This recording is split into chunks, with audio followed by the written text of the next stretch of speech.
Tunapozungumzia mazingira ya kiroho, sio kwamba eti kuna watu labda ni wapekee sana, labda wao ndio wapo kwenye mazingira ya kiroho zaidi yako wewe. Hapana. Mazingira ya kiroho ni mazingira ambayo ni mazingira ya kawaida, ni mazingira ambayo kila mtu ana uzoefu nayo. Utofauti upo kwenye kuyatambua hayo mazingira. Upo kwenye kuyatambua hayo mazingira. Na ukishatambua hayo mazingira, kuna mambo fulani yanaanza kuwa mepesi. Hata jinsi ya kupata mawazo mapya, hata jinsi ya kukabiliana na changamoto, hata jinsi ya kuangalia kitu kwa maono kwamba hichi kitu baada ya siku kadhaa kinaweza kikawa hivi kutokana na hivi. Lakini kwa bahati mbaya kubwa sana, maisha sasa hivi tumeegemea sana kwenye mantiki. Tumeegemea sana kwenye kutaka kujua hichi kitu ni nini. Katika fahamu au katika mazingira ya kiroho, wanasema akili ya kwa nini ni akili ambayo inapenda kujadili kitu kilichokufa. Akili ya mantiki inajadili kitu kilichokufa. Ninaposema kitu kilichokufa ni pale ambapo unagawanya kitu ili ukielewe. Sayansi hiyo, sayansi ya kisasa yenyewe inagawanya kitu ili iweze kukielewa. Inagawanya kitu ili kupata mantiki. Yaani unagawanya kitu ili uweze kupata maana. Lakini ukija kwenye sayansi ya ufahamu, unasema kwamba huwezi ukapata maana ya kitu kwenye kitu kilichokufa. Kugawanya kitu ni sawa na kuua kitu. Sasa huwezi ukaelewa kitu kilichokufa. Kitu unachoweza kuelewa ni kile kitu chenye uhai. Sasa akili ya ndani au akili ya kiroho au akili ya moyo ni akili ambayo inaweza kuelewa kitu kizima, kitu ambacho kina uhai. Kitu ambacho kina uhai. Ukitumia akili ya mantiki unakuwa unahangaika kufahamu kitu kilichokufa. Yaani ule kwa mfano unajadili mada naye, anakuwa anakuuliza maswali ambayo yametawanyika. Sio swali ambalo linaleta muunganiko wa kitu fulani kwa ajili ya kujua. Na zaidi anakuwa anakuuliza maswali kutaka kujua kwamba ni wapi ambapo haujui. Anakuwa anajaribu kugawanya kitu. Sasa mchakato wa kugawanya kitu ni mchakato wa kuua. Ni mchakato wa kuua kitu. Unatakiwa ukielewe kitu ambacho hakijagawanywa. Ndio maana mtu yoyote yule ambaye anakufundisha au ambaye anakuelekeza mambo ya kiroho, utapata wakati mgumu sana kumuelewa, kwa maana ulishazoea kuelewa vitu vilivyokufa. Mtu anayefundisha mambo ya kiroho anakuwa anaongea lugha ya kitu kizima, kitu chenye uhai. Anakuwa anaongelea nguvu zenye uhai. Nikianza kusema nguvu zenye uhai, unaweza ukaelewa mambo mengi sana. Kuna mambo mengi yamejificha kwenye hili. Ukiwa na fahamu za sayansi ya kiroho, fahamu za kiroho, yani niseme tu fahamu za kiroho, au niseme ukiwa na ufahamu kwenye mazingira ya kiroho, utajikuta unatamani kuelewa kitu kizima, sio kitu kilichokufa. Na utajikuta unapata wakati mgumu sana kukaa na mtu ambaye anakuwa anajadili kitu ambacho kimekufa, kwa sababu unaona kabisa huwezi ukapata ukweli kwenye kitu kilichokufa. Huwezi kuhangaika kukaa unahangaika kupata ukweli kwenye kitu kilichokufa. Nimeanza kwa kuongea haya maana nilikuwa nataka niongee kitu kikubwa sana. Ili uwe mbobezi au uwe una uzoefu au upande ngazi kwenye fahamu katika sayansi katika mazingira ya kiroho, lazima kuna baadhi ya mambo yaelewe. Kitu ambacho kitakuelewesha vizuri kabisa mazingira ya kiroho ni kujadili mchakato wa uumbaji. Jinsi kitu kinavyokuwa kutoka kwenye mbegu hadi kuwa kitu kizima kinacholeta mbegu zingine. Lazima upate kudadafua mchakato huu. Hapa ndio unaweza kupata fahamu. Hapo unaweza kurudisha kumbukumbu zako. Ukakaa unapata hisia, ukakaa hata ukilala usingizi ukawa unaota suluhisho za matatizo yako, ukakaa mahali peke yako ukawa unapata suluhisho ya ghafla. Kuna muda ukikaa mwenyewe ukijitenga, hauna simu, hauna stress, unasahau kila kitu. Ukikaa mwenyewe unashangaa kuna mawazo yanakuwa yanatiririka kwenye kichwa chako. Kuna mawazo yanakuwa yanatiririka kwenye kichwa chako yenyewe, yanatiririka kwenye ufahamu. Kuna jambo nataka niliongea hapa. Nimekudokeza habari ya mchakato wa uumbaji. Mchakato wa uumbaji utakuelewesha mazingira ya kiroho. Tunaujadili mchakato wa uumbaji kwa kupitia namba. Watu wa kale hawakutumia namba wala hawakuziona namba kama tunavyoziona sisi, za kuhesabia machungwa, za kuhesabia mifugo, za kuhesabia pesa. Watu wa kale walitumia namba kuelewa mchakato wa uumbaji.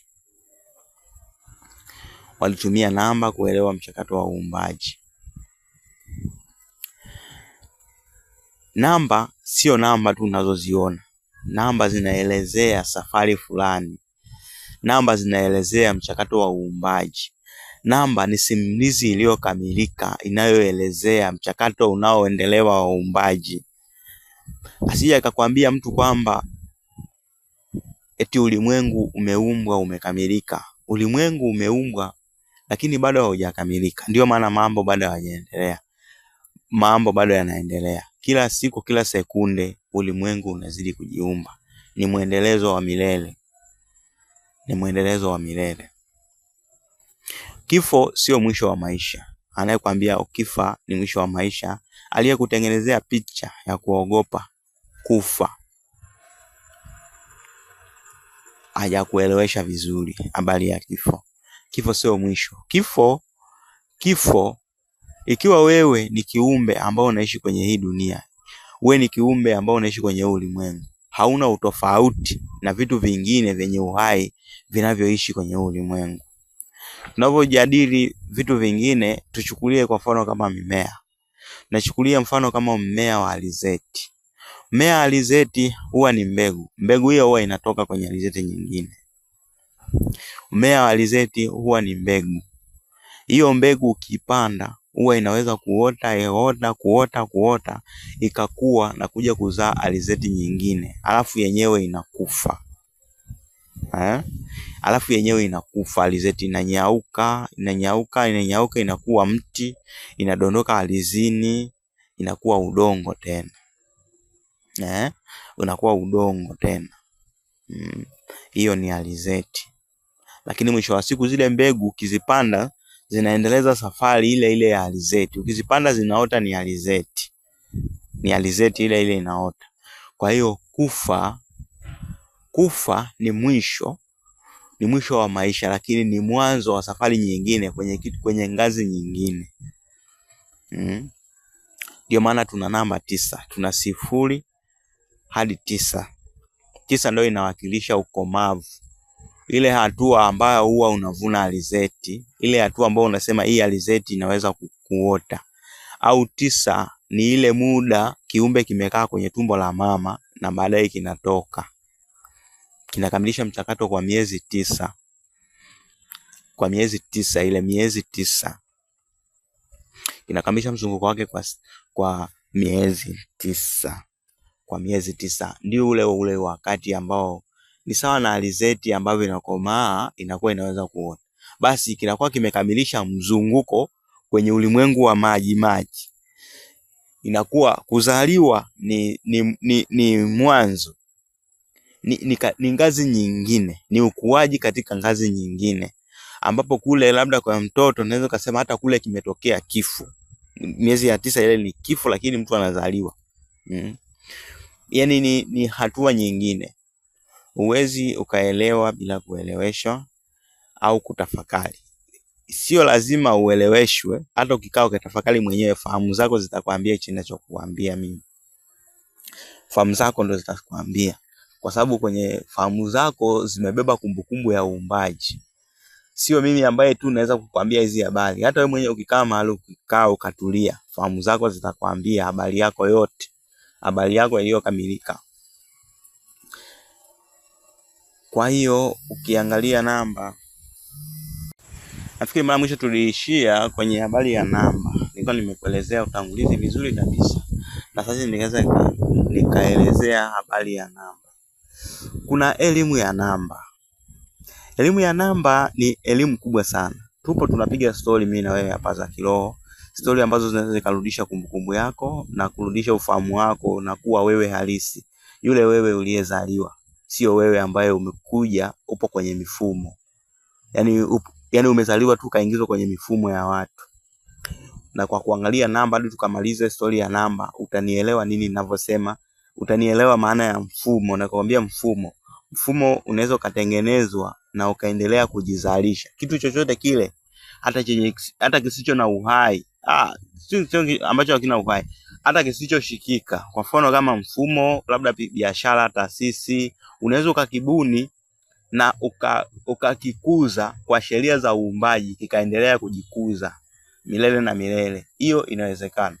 Unachotakiwa kufanya ni kufuata uwiano wa uumbaji. Ndio maana tunakuja tunajiuliza kwamba hivi inawezekanaje unakuta kuna mataifa yana nguvu kushinda mataifa mengine?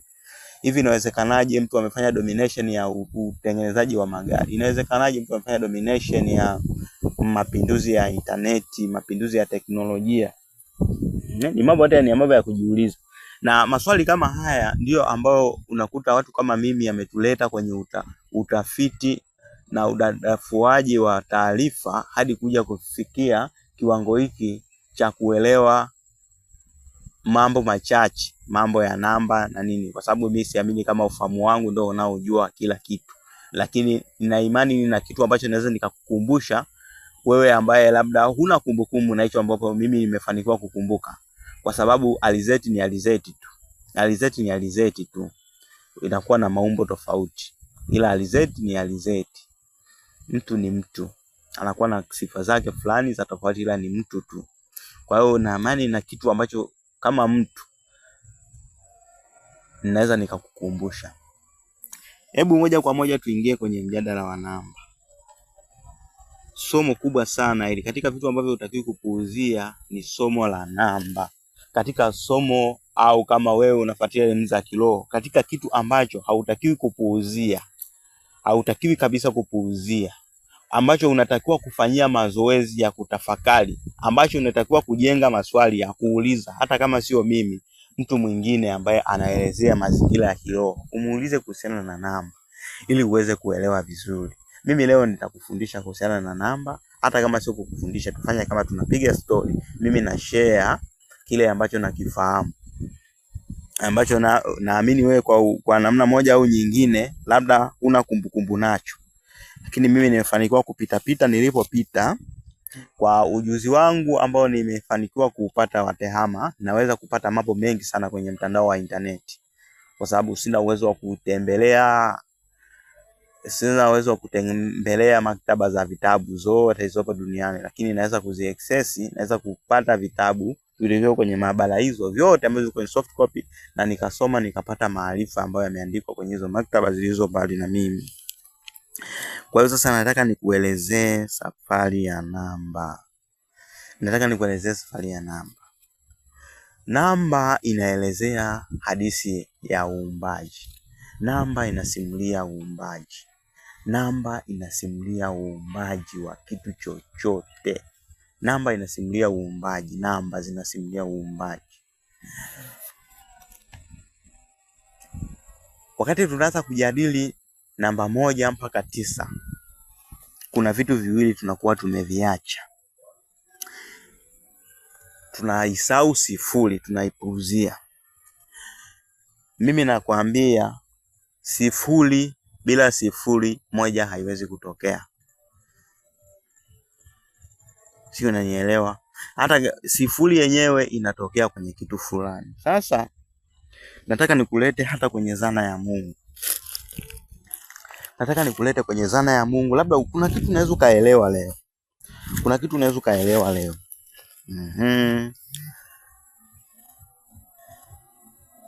Tunaanza na sifuri, tuijadili sifuri. Sifuri inawakilisha utupu. Sio utupu wa kwamba una nguo, yani ile nafasi. inawakilisha nafasi, uwazi, ni nafasi.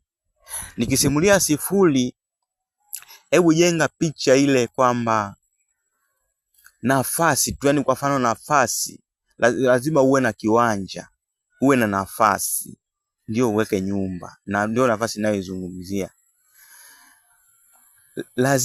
Lazima uwe na nafasi,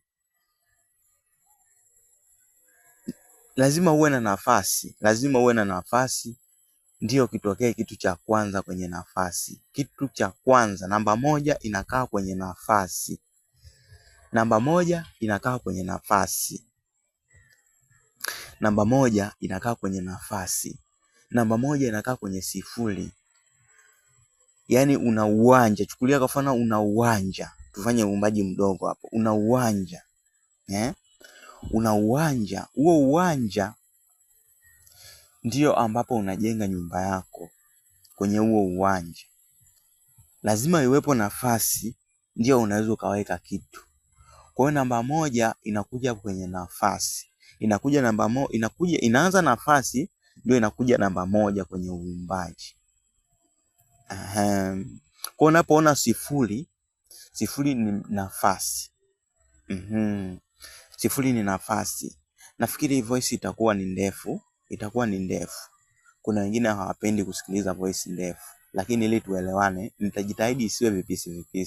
Ikiwa vipisi mtu anashindwa kuunganisha dots. Tunasema sifuri ni nafasi.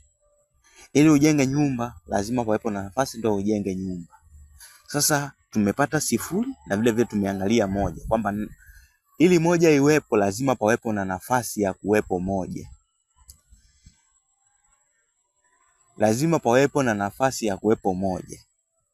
Lakini mbili ni kitu gani? Mbili ni umbili ule. Sasa kwamba ipo nafasi, baada ya kwamba ipo nafasi ndio ikawepo kitu cha kwanza kwenye nafasi. Hapa ndio tunasema vimekuwa vitu viwili. Kumekuwa nafasi lakini kumekuwa kitu cha kwanza moja. Ndio tunapata nini? Mbili, uwili.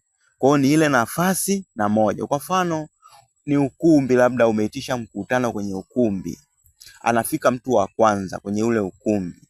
Pale hatusemi mtu yuko pale, kuna kitu kimoja. Hatuwezi kusema kuna kitu kimoja. Pale viko vitu viwili. Kuna ukumbi kwenye ile nafasi. Kuna ukumbi lakini kuna mtu mle ndani, uwili. Nafikiri umenielewa kuhusiana na mbili, umenielewa kuhusiana na sifuri, umenielewa kuhusiana na moja, umenielewa kuhusiana na mbili. Lakini tatu ni kitu gani? Tatu ni kitu kikubwa sana. Hapa kwenye tatu ndio kuna kila kitu. Kwenye tatu ndio kuna kila kitu. Tatu ndio inayoleta matokeo. Tatu ni matokeo. Baada ya nafasi na kile kimoja, tatu ni matokeo. Fikiria kwamba hiyo sehemu kuna giza peke yake, kuna giza limetanda na wewe upo pale, huwezi kutazama. Huwezi kuona kwenye giza. Lakini ukija mwanga unakuwezesha kuona. Mwanga ule unakuwa ni mdogo kwenye na unakuwa na ukomo wake kwenye ile nafasi ya giza, kwa sababu utapiga hadi utafika mwisho wake. Kwa unakuwa unachukua nafasi fulani pale kwenye utupu ule, kwenye ile giza. Kwa hiyo mwanga inakuwa ni kitu cha pili. Lakini namba tatu ni matokeo. Matokeo ninayozungumzia hapa ni pale ambapo umetokea ukinzani, kinatokea kitu cha tatu. Ukitokea ukinzani kati ya kitu cha kwanza na kitu cha pili, yani ile nafasi na ile kitu kilichopo, nafasi na moja. Ukitokea ukinzani, ikitokea mahusiano, tunapata kitu cha tatu. Kwa mfano kwenye giza na mwanga vikikinzana, tunapata kivuli. Si ndio? Tunapata kivuli. Sasa hapa kwenye tatu naweza nisipaelezee vizuri ile namna inayotakiwa, lakini hapa kwenye tatu ndio hapa huwa kunatokea uchawi. Lakini hapa kwenye tatu ndio huwa kuna sheria za uchawi mbaya na uchawi mzuri, kwa sababu ni matokeo. Namba tatu ni nishati. Namba tatu ni nishati inayozaliwa.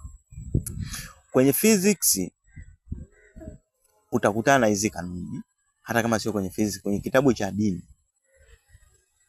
utakutana na hii namba 3. Itakwambia kwamba nipo popote ulipo, nipo na wewe. Popote nilipo, nipo na wewe. 3 ni matokeo.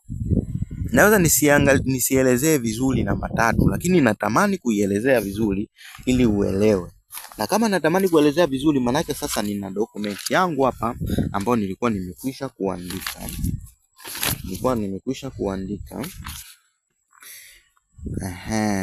Namba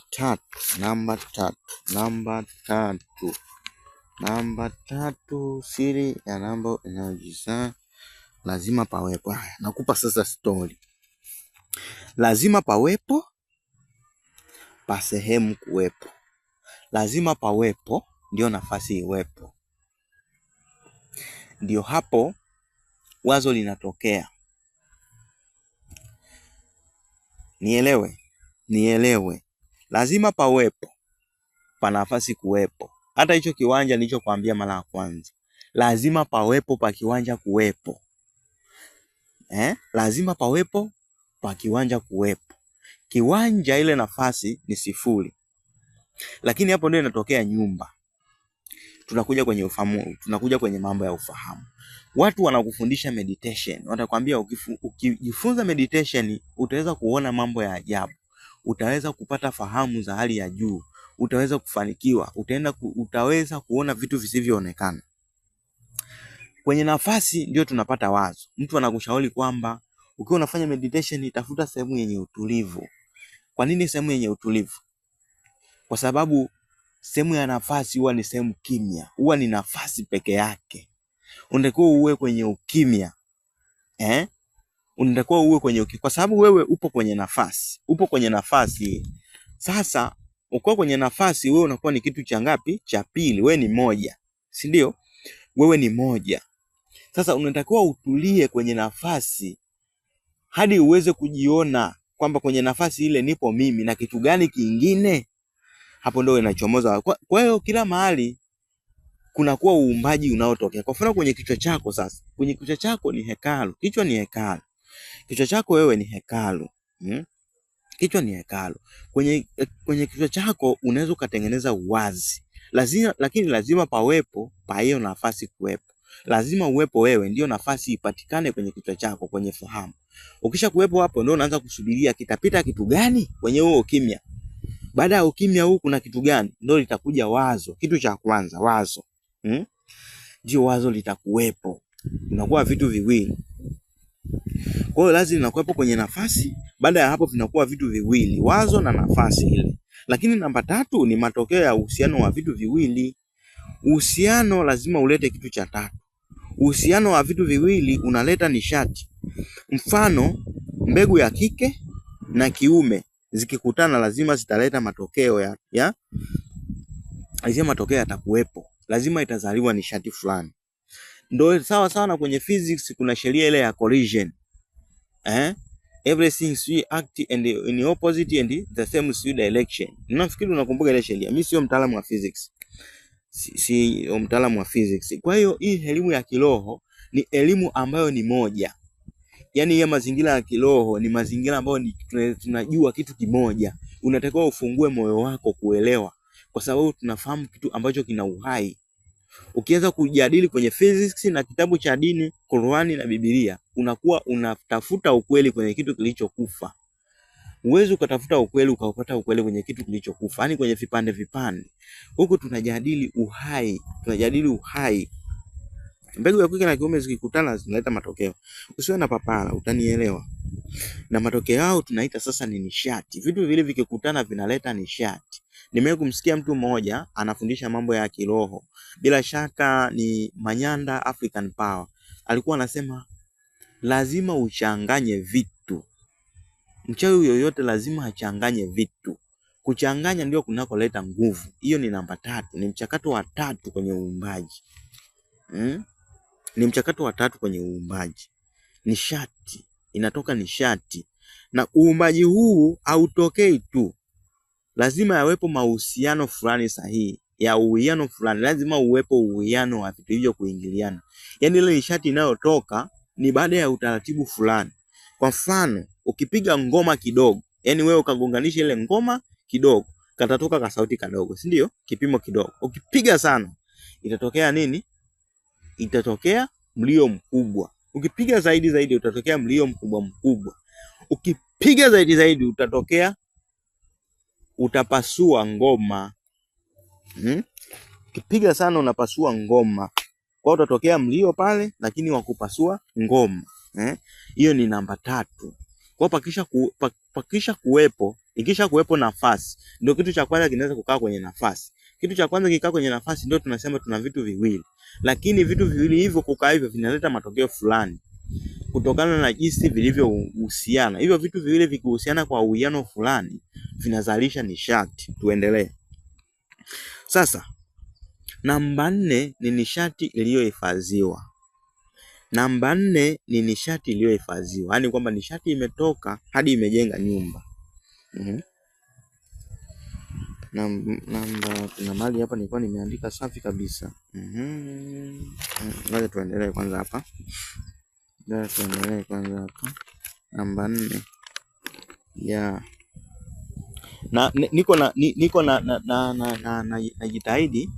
Niko najitahidi kukuelewesha ili uelewe. Sijui tutachukua muda gani hapa, lakini nitajitahidi muda uwe mfupi. Kitu cha kwanza ni hali isiyoelezeka. Kwenye hali isiyoelezeka ndio hapo panatokea nafasi. Undefined state ndio tunapata infinite state. Ukija kwenye Mungu anakuambia Mungu haelezeki. Wanakuambia Mungu haelezeki kwenye vitabu vya dini. Wanakuambia Mungu haelezeki. Nafasi inakuwa mahala pasipoelezeka, ila lazima pawepo. Lazima pawepo ndio nafasi iwepo. Lazima pawepo pa kiwanja kuwepo. Kwani hiyo sheria si unaijua hata wewe mwenyewe? Lazima pawepo pa alizeti kuota. Lazima pawepo. Alizeti itaota wapi kama hapapo pa kuotea alizeti?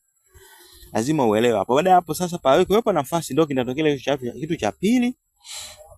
Kitu cha pili ndio tunasema vimekuwa ni vitu viwili, lakini vikisha kuwa vitu viwili vikuhusiana kwa namna fulani ndio tunasema kwamba tunapata nishati. Mfano mwingine mzuri ili uelewe wa uwili. Tuna terminal 2 za betri. Zile terminal 2 haziwezi kufanya chochote, lazima zihusiane kwa sheria fulani. Vizuri sana, nimepata kaka ufunuo. Nilikuwa nimekasahau. Zile vitu viwili, ile nafasi na kile kitu kimoja kilichopo, kama havijahusiana, hakuna nishati inayoweza kuzaliwa. Lakini vikihusiana kwa utaratibu fulani na nishati fulani inazaliwa. Elewa hivyo. Lakini tunaenda kwenye namba 4. Haya, nataka nikukumbushe kitu kimoja.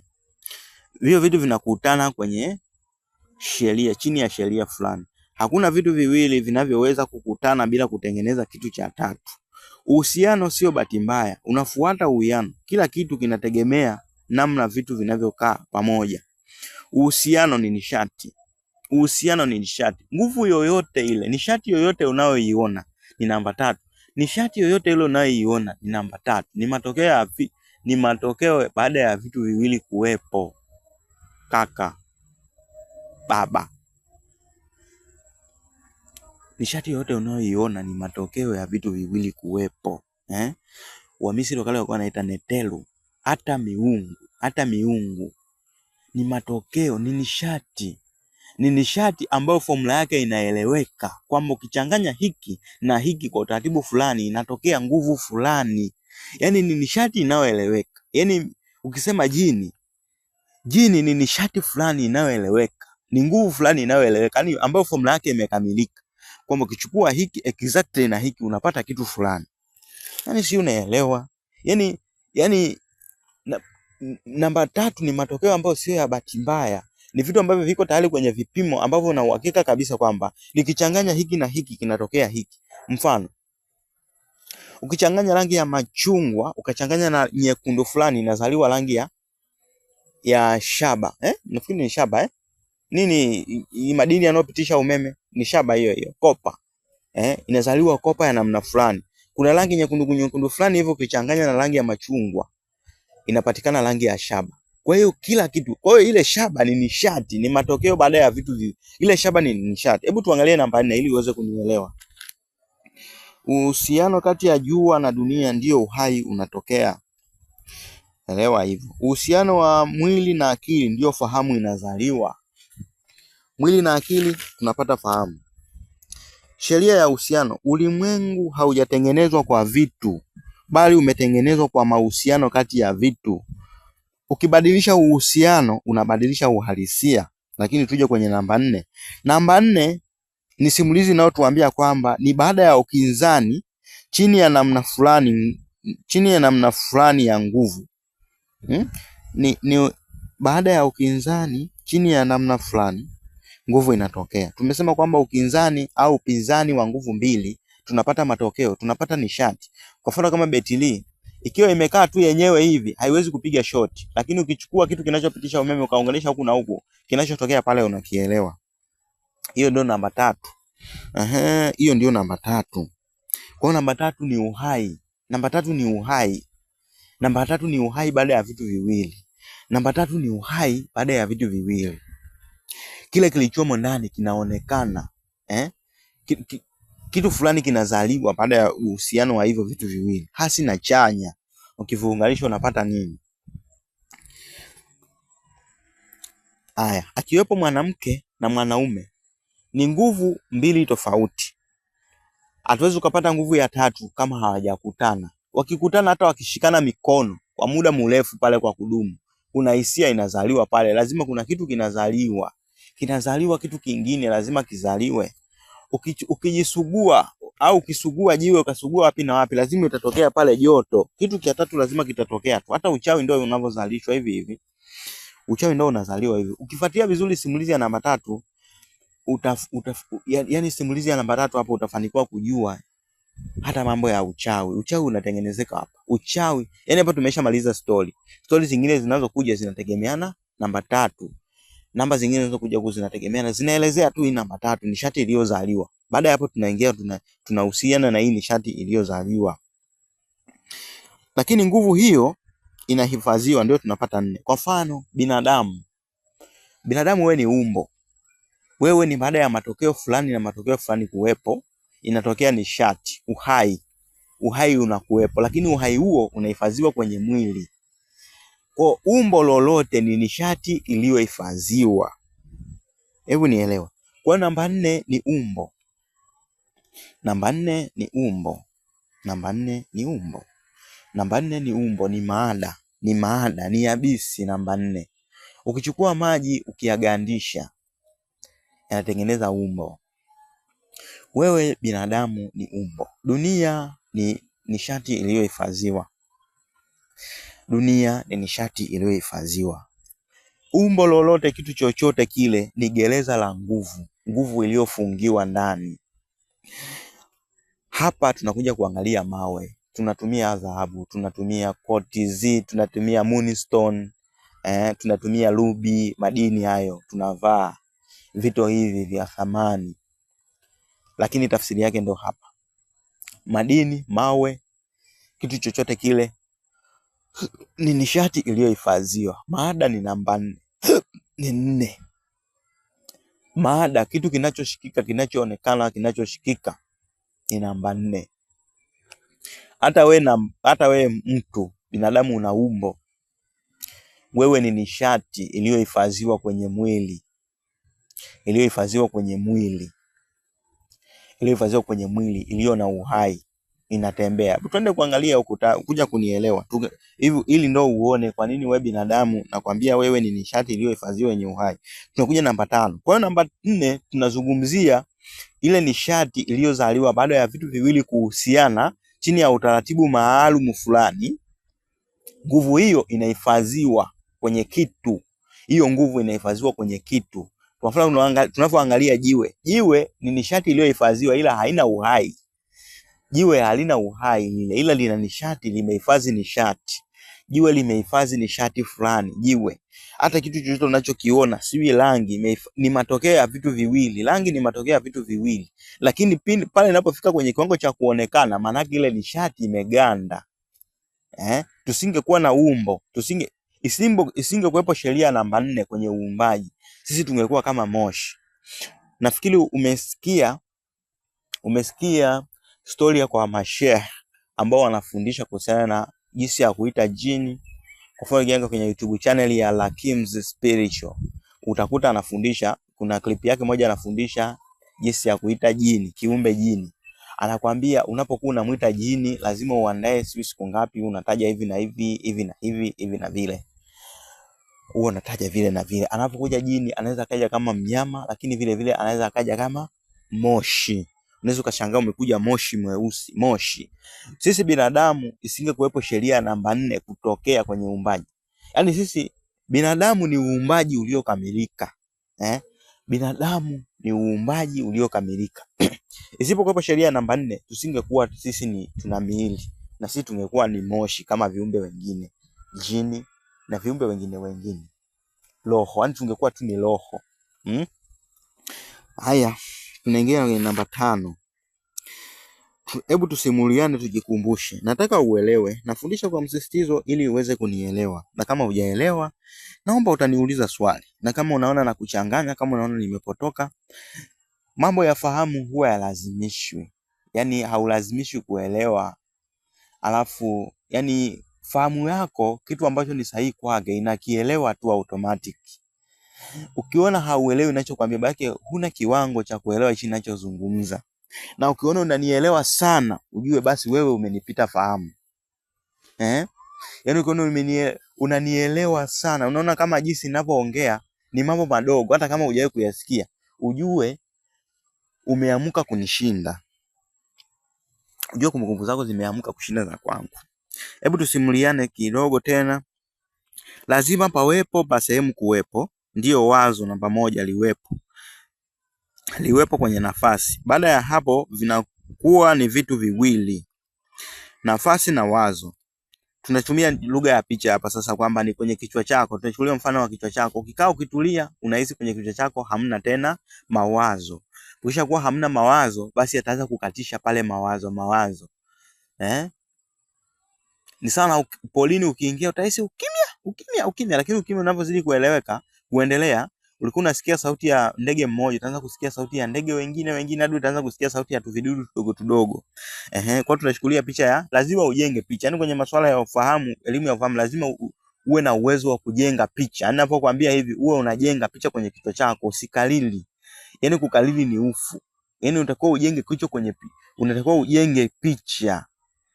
Yaani utakuwa ujenge picha. Yaani utakuwa ujifunze kujenga picha. Tutakuja kuangalia wakati tunasoma habari ya alama. Wakati tunaangalia habari ya alama, kwa nini picha ni muhimu? Picha ni kitu gani? Unajua picha moja inaweza ikasimulia tukio lote. Ndio maana watu kwenye harusi wanapiga picha, kwa sababu kwa kuangalia picha, ile hisia, ile nishati ya kwenye harusi, ile hali ya hewa kwenye harusi inamjia. Yaani akitafakari ile picha pale kwenye ukuta, ile kumbukumbu za siku ya harusi, ile furaha, watu, ndelemo na mifijo, kupendeza, kuwaka, hisia ile inamjia, ile nishati inarudi.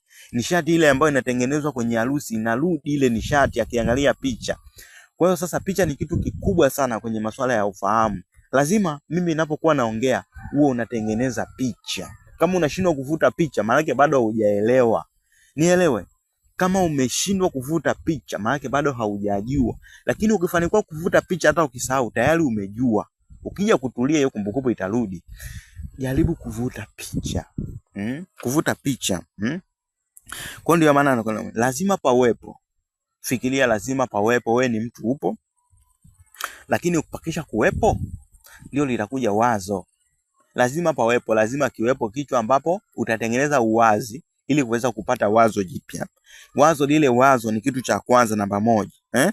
Liwepo wazo kwenye nafasi. Yaani ule uwazi ni sifuri. Wazo linakaa kwenye sifuri. Kwa sifuri ni kubwa kuliko 1. Sifuri ni nafasi kubwa isiyo na mwisho ambao unakaa uumbaji fulani. Wazo linakuwepo na kwenye. Baada ya hapo vinakuwa ni vitu viwili, nafasi na wazo. Namba 3 ni matokeo ya uhusiano wa vitu viwili. Uhusiano lazima ulete kitu cha tatu. Uhusiano wa vitu viwili unaleta nishati. Mfano, mbegu ya kike na mbegu ya kiume zikikutana lazima zilete matokeo. matokeo lazima yawepo. Matokeo au nishati iliyohifadhiwa ndiyo namba 4. Namba 4 ni nguvu kamili iliyohifadhiwa. Namba 4, baada ya kwamba sheria fulani imeshajua kabisa kwamba inaweza kutengeneza nguvu fulani, sasa ile nguvu ndio unahifadhi ile nguvu kwenye umbo. Ndio tunapata namba 4. Lakini tuje tuendelee namba 5. Namba 5 ni nini? Namba 5 ni uamsho wa nguvu iliyohifadhiwa. Namba 5 ni uamsho wa nguvu iliyohifadhiwa. Namba 5 ni uhai. Binadamu ana vidole viko 5 miguuni viko vidole 5, mkononi viko vidole 5. Ndio nishati yake. Namba 5 ndio mwanadamu. Kuna kichwa, una mikono miwili na una miguu miwili. Tunakamilisha vitu 5. Una kichwa ndio fahamu. Kichwa ndio kinawakilisha uhai. Kwenye mikono kidole kirefu kinawakilisha uhai. Ndio hivyo. Fuatilia hayo mambo. Ndio maana hata ile Pentagon watu wanasemaga Pentagon ni alama ya Freemason. Zile pembe tatu zilizoungana. Ile inasimulia mtu. Ukiangalia kitabu changu ile au nini? Sio kitabu changu. Wewe mtu ukisimama ukanyosha mikono alafu ukakaa mguu upande ile, alafu ukanyosha mikono hivi, unaweza kaona jinsi alama inavyojichora. Huko kwenye kichwa ndio ile alama unaweza ukashusha kwenye miguu, ukashusha na kwenye miguu. Lakini sasa hii mikono inatengeneza pembe 3 nyingine. Kwa hiyo inatengeneza zile pembe 5 zile, 5 star. Unaweza kaiona hiyo kwenye bendera hata ya ni bendera ya Israeli ile, si ni bendera ya Morocco. Kwa hiyo vitu vingine vinasimulia vitu fulani. Ni uhai. Namba 5 ni uhai unaotembea. Namba 5 ni uamsho wa nishati iliyohifadhiwa. Kwa hiyo baada ya namba 4 kinachofuata sasa, nishati si imehifadhiwa. 1 na 2 vimeungana chini ya sheria fulani, chini ya uwiano fulani maalum. Ndio maana hata sumu wanaitengeneza maabara kwa vipimo fulani uzalisha ile nishati. Wakishapata formula yake wanaitunza. Ndio maana hadi leo tunakunywa Coca-Cola. Coca-Cola, ile ladha ya Coca-Cola ni nishati iliyotengenezwa baada ya kufanyia vipimo vinavyoleta ile Coca-Cola. Umeelewa? Kwa hiyo nishati hiyo ndio inahifadhiwa. Kwa hiyo baada ya kwamba hiyo nishati ya uhai ikahifadhiwa kwenye mwili wako. Baada ya namba 5 ni uamsho wa hiyo nini? Hiyo nishati. Kwa namba 5 ni uamsho. Namba 5 ni uamsho.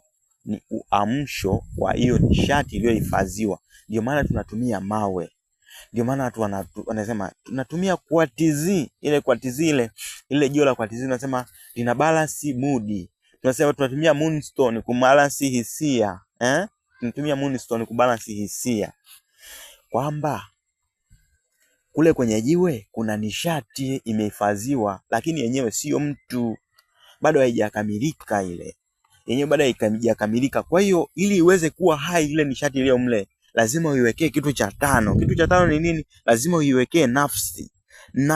Nafsi ni nia. Lazima uiwekee nia. Lazima uiwekee uamsho. Lazima uiunganishe na ile namba 5 yako ile, uipe ili uweze kuungana nayo hiyo nishati kuchaji. Hii umeelewa? Kwa hiyo ndio maana kwenye jiwe anakuambia tamka nia yako kwenye jiwe. Unakuta mtu unavaa bangili ya madini fulani, labda chakra balancing, labda unakuta mtu anavaa rozari ile, anasema Buddha, ni rozari ya mabuda. Yale mawe yanakuwa yamehifadhi nishati fulani. Hata rangi nyeusi, hadi unaiona ni rangi nyeusi, ni matokeo ya kuhifadhiwa nishati fulani. Sasa kuna wataalamu wanaojua nishati. Ukiona rangi nyeusi ujue ni nishati gani, wanajua. Ukiona rangi nyekundu ni nishati gani, ukiona rangi ya njano ni nishati gani. Hiyo nishati gani imehifadhiwa hapo. Ndio maana mwingine anapata nguvu ya mmea fulani kwa kuangalia tunda au ua lake. Lakini usije ukajiloga, usije kaenda kutumia sumu huko. Lazima utafute mtaalamu aliyebobea hivyo vitu. Lakini mimi najaribu kukuambia namba 5 ni uamsho wa nishati iliyolala. Baada ya kwamba imehifadhiwa kwenye maada fulani, basi unaweza kuiamsha. Ninapokuwa nakufundisha hivi nakupa tu ufahamu kama kumbukumbu, lakini we mwenyewe lazima utafute Lazima utafute ili uweze kuelewa. Uweze kaishia hapa. Lakini ukiendelea kunisikiliza kila siku, nafikiri kuna vitu vingine fahamu zako zenyewe zitakuelewesha. Unapenda fahamu zako zitakuelewesha. Sasa tuje kwenye namba 6. Baada ya kwamba umeshafanya uamsho namba 5, umefurumua ile namba 3 iliyokuwa imehifadhiwa kwenye namba 4. Umeifurumua sasa, inatoka pale kama moshi, inatoka na speed yenyewe. Lakini kuna namba 6. Namba 6 ni usawa. Lazima uipange ile nishati kwenye vile vipimo vilivyofanyika, ni ulivyokuwa unaunganisha. Lazima uipange kwa namna hiyo. Lazima uipange hiyo nishati kwa namna ile. Kwa namba 6 inatuambia tuipange nishati kwenye usawa wake ili iweze kutumika vile ambavyo ipo. Namba 6 inafanya kitu kitumika kwa maadili. Kuna kitu kinaitwa maati. Ukienda kwenye Misri ya kale, lugha ya kale walikuwa wanaita maati, maadili. Walikuwa wanasema maadili, maadili hayo. Kwa hiyo sasa hapa tunakuja kwenye sheria ile ya uchawi mweupe na uchawi mzuri. Ukitumia nguvu vibaya, hiyo nguvu ukizipangilia vibaya zinakuzuru. Ukizipangilia kwenye usawa ule zinaishi milele. Yaani nguvu ukaipangilia kwenye utimilifu wake inaishi milele. Hiyo nguvu haipotei, inakuwa kwenye sheria ya uumbaji. Kwa ni mpangilio wa nishati iliyoamka. Unairudisha kwenye namba 3. Kumbuka namba 3 ilizaliwa, nishati iliyotengenezwa baada ya mpangilio fulani. Unaweza kaangalia umeme huu ni short, lakini ikiingia kwenye simu wanaupangilia kwa staili fulani.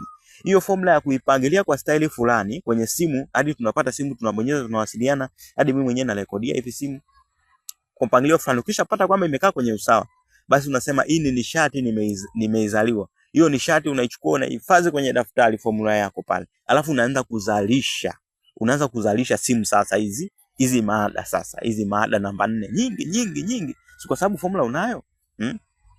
Jinsi unavyotumia simu unaiamshia uhai. Kwa sasa unaweza kaangalia mapinduzi ya TEHAMA sio bahati mbaya. Watu wanaofanya mapinduzi ya mifumo mikubwa, mataifa makubwa yanafuata sheria hizi ili vitu vyao vidumu, vikae kwenye uhai. Tutakuja kuangalia hapo uwiano wa kimungu, uwiano wa uumbaji tutauangalia. Na nimeujadili kwenye kitabu cha Uwezo Wako kwa Vitendo. Kitabu chako cha Uwezo Wako kwa Vitendo ni kitabu kikubwa sana. Ni kitabu kina kurasa 58, lakini ni kitabu kilichoelezea jinsi ambavyo unaweza kujitawala na kuanzisha mamlaka, na mamlaka ikakua kwa nguvu za ulimwengu, kwa nguvu za asili. Kwa namba 6 ni mpangilio wa ile nishati uliyoiamsha. Ndio maana wanakuambia pepo lazima uweze ndio maana Waislamu wanasema nenda kusomea dini. Unakuta mwingine anasomea dini, anajua hadi kuhifadhi majini, anahifadhi madini. Majini sio issue, zile ni nishati fulani. Nishati ambayo una uhakika inafanya kitu fulani. Unajua formula yake. Kwa hiyo ni kuitumia, tunafanya hivi na hivi, inakuja unaitumia hivi na hivi. Unaelewa? Kwa hiyo ni kitu ambacho sasa usije ukafurumua nishati ambao hujui hata mpangilio wake. You will suffer consequences. Ni sawa na betri. Betri lazima ujue kwamba ina voti kadhaa. Betri lazima ujue kwamba naitumia kwenye kitu gani ili isiunguze. Nafikiri unanielewa. Hii ni safari ya kujifunza namba. Namba 6 ni mpangilio wa nishati iliyoamka ili itililike kwenye usahihi wake ule. Yaani iwe namba 3 ile halisi. Ndio maana namba 6 inagawanyika kwa 3, inagawanyika kwa 2. Si unanielewa? 1 kujumlisha 2 tunapata 3, kujumlisha 3 tunapata 6. Namba 6 hiyo ni elimu kubwa sana, lakini leo nimeamua tujifunze hivi kwa ufupi. Hapa tunajifunza kwa ufupi, lakini zaidi tutakuwa tunaendelea kujadili zaidi. Sitaweza kukatiza hii voice kwa sababu nikiikatiza nitashindwa kupata uhalisia wa kile ambacho natakiwa nikupe ili wewe uweze kuunganisha dots. Na kama unakuwa sehemu ya kuandika unakuwa unaandika kwamba kitu fulani nimesema hivi, unaandika pembeni, kitu fulani nimesema hivi, unaandika pembeni. Alafu na kama mwenyewe unakiangalia pale, unavuta picha. Je, fahamu zako zinatambua hichi kitu? Fahamu zako ndio zinakuambia, sio mimi. Nafikiri umeona. Ili itiririke kwenye usahihi wake. Ikiwa namba 5 ni mlipuko, basi namba 6 ni mdundo. Ni kama muziki. Namba 5 ni sauti iliyotoka. Namba 6 ni mpangilio wa sauti hizo mpaka ziwe wimbo mtamu. Yes. Ukiwa unapiga nyuzi zile za gitaa, inalia. Inakuwa haina mpangilio. Lakini ukipangilia kwa staili fulani, hiyo hiyo inaanza kuleta ladha fulani. Kwa hiyo nakwambia namba 5, kwa mfano namba 5 tunaifananisha na, tunasema muziki bila mpangilio sahihi ni makelele, lakini ukisha upangilia vizuri unaleta ile ladha yake. Hebu tuangalie namba 7. Tuangalie namba 7. Siri ya namba inayojizaa. Katika hisabati ya asili, namba 6 ni namba kamili, perfect number, kwa sababu ukijumlisha namba zinazojigawa 1 kujumlisha 2 kujumlisha 3 unapata 6. Maana ya kifalsafa, hii inamaanisha kuwa namba 6 imebeba ndani yake umoja, uwili na uhusiano kwa usawa. Namba 6 imebeba umoja, imebeba uwili, imebeba na uhusiano. Uhusiano ni shati kwa usawa. Kwa namba 6 ni usawa, ni maadili. Kwenye nishati, hapa ndio utaona kwa nini sasa namba 6 ni namba ya uponyaji. Uponyaji ni tendo la kurudisha vitu vilivyovunjika uwili ule kwenye umoja wao, kuunganisha kupitia uhusiano sahihi. Namba 6 ndio inayofanya muujiza kutokea mwilini mwako. Katika mpangilio wa nyota, tuna nyota ya kwanza tunaita Aries, tuna Taurus, tuna Gemini, tuna Cancer, lakini tuna nyota inayofuata pale nafikiri ni namba 5 ni nini? Ni Leo. Ni Leo. Namba 5 ni Leo, mlipuko. Namba 5 ni Leo. Namba 6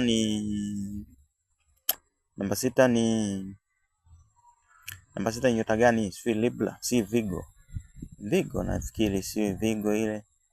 Namba 6 si Virgo. Sasa katika nyota hizi, wakati tunazichambua, huwa tunasema kuna nyota ile ya matabibu. Tunasema hawa ni mabinti waliozaliwa kwenye nyota hiyo, automatic kutoka udogoni. Biki lake ikitoka yuko ni mdogo, inakuwa ni bahati mbaya sana. Ila yani wenyewe tu automatic huwa wanakuwa wanafuata kanuni, huwa hapo kwenye usawa. Wale watu ambao wako kwenye nyota ya 6 hii, huwa hapo kwenye usawa, huwa wako na maadili ya asili. Yaani wana maadili ya asili. Popote alipo yeye ni mponyaji. Popote alipo ukikaa karibu naye unasikia amani, unasikia umepona. Hawa watu ndio anaweza kachukua dawa, akaipa nia, akakupa kwa mkono wake, ukameza ukapona. Huyu ndio mtu anaweza kuchimba mti fulani akamwambia huo ni dawa, akasema lakini fulani ya kuchimbie, akachimba ule mti akakupatia, akakuandalia ile dawa, ukanywa ukapona. Ndio hawa watu. Namba 6 ni namba ya uponyaji, ni namba ya usawa, kurudisha vitu vilivyoharibika kwenye mpangilio wake. Ukiona unaumwa, ujue kuna kitu hakipo kwenye mpangilio wako. Nishati inavuja bila mpangilio. Muziki unalia bila mpangilio, ni makelele. Kwa lazima utafute kitu kinachotetema sawa na hicho kitu kinachoumwa kwenye ulimwengu wetu, uweze kujitibia, uweze kurudisha usawa wake. Ndio maana tunatumia mitishamba. Kadri tunavyoendelea kusonga huko, kama hapa umenikuta ni kwenye YouTube ukasikiliza hii, subscribe. Kama umeikuta kwenye Facebook, usipite bila kufollow, usipite bila kucomment ambacho hujaelewa. Kama wewe ni mtu ambaye uelewi, subiri muda wako ufike, utakufa, utafufuka tena, utakuja kuelewa hizi elimu. Sababu na mimi usipokuwa unaelewa vitu vinavyotakiwa uvielewe, utakufa tena, alafu utazaliwa kuja kufanya kazi ya kuvifahamu vitu ulivyo ambavyo haukuvifahamu. Utazaliwa kwenye ukoo mwingine, kwenye familia nyingine, sehemu nyingine kabisa. Kwa hiyo sasa namba 5 ni kile kitendo cha mpiga gitaa kupiga kamba, uamsho, unaamsha nishati ya ile kamba. Namba 5 ni uamsho, lakini namba 6 ni ile kazi ya kamba iliyopigwa kutoa mdundo ambao ni mtamu kusikika bila, ambao unakuwa ni mtamu sana wakati ukiwa unausikia. Bila namba 6, 5 itakuwa ni makelele tu kwenye muziki. Kwa hiyo hakikisha unafanya muziki, hizi sheria unazifahamu, itakuwa inapendeza sana. Namba 6 ni namba ya kioo. Ulimwengu ni kioo chako. Kile unachotoa namba 5 yani kile unachotoa, nishati unayotoa, nishati inayolipuka, namba 6 inakirejesha kwako. Nimewahi kumsikia mtu mmoja anakuambia mimi bwana, huwa hata nikitoa hela, nikipoteza hela inarudi. Anafahamu hizi kanuni, hata kama hazifahamu basi anaziishi. Kanuni za ulimwengu, kanuni za uumbaji, ukiziishi hata kwa bahati mbaya, mambo yako yanakunyookea. Yaani ukiziishi hata kwa bahati mbaya, mambo yako yanakunyookea bila shida. Namba 6 inakurejeshea kwako matokeo, kwa sababu namba 6 ni namba ya usawa. Namba 6 ni namba ya usawa, namba ya maadili. Ukielewa namba 6 utajua kuwa kile unachokipata maishani ni matokeo ya uwiano uliouweka wewe mwenyewe. Ukiwa na fujo utakutana na matokeo ya fujo, watakutwanga hadi uwe na makovu. Kwa hiyo kile unachokitoa, nishati unayoitoa ndio ile unayoipokea. Kile unachokitoa ni mpangilio, yani ule mpangilio ule, kwa sababu hadi unaitoa nishati maana umeipangilia kwa namna fulani. Kwa kile unachokipata ni matokeo. Hata wale unakuta mtu anahangaika kutongoza, lazima ujue kuchannel nishati yako ile ya upendo ili iweze kukupa matokeo. Ili mtu aweze kujibu ile nishati, asipinge, aweze kuijibu ile nishati na majibu yale uyaelewe. Nafikiri umeelewa. Kama hujaoa, kama huna mke, usihangaike na kutongoza. Toa nishati. Zalisha nishati ya upendo, usitoe tu bila mpangilio. Itoe kwenye mpangilio mzuri iweze kukupa matokeo. Usipoitoa kwenye mpangilio mzuri nishati ya upendo, unazaliwa wivu na mambo mengine ya ajabu ajabu, yanazaliwa mapenzi ya visasi na mambo mengine mabaya. Lakini unakuja kwenye namba 7. Ikiwa uamsho namba 5 umetokea, usawa umeleta mvuto. Usawa unaleta mvuto. Ukipangilia vizuri kwenye ikawa kama ile namba 3 iliyozaliwa mara ya kwanza, baada ya vitu vile kukutana, ukipangilia kwenye usawa ule kwenye namba 6, baada ya kuifurumusha nishati hiyo, namba 5 unaifurumusha nishati kwenye mada yake. Kwenye kama ni jiwe tuseme unaifurumusha nishati kwenye jiwe, lakini namba 6 unaichannel, unaipangilia vizuri, unaiwekea nia. Ni sana ile jiwe unaliambia kwamba nataka furaha, nataka upendo, nataka fedha, nataka maisha mazuri, nataka ni mimi ni wake kama jua.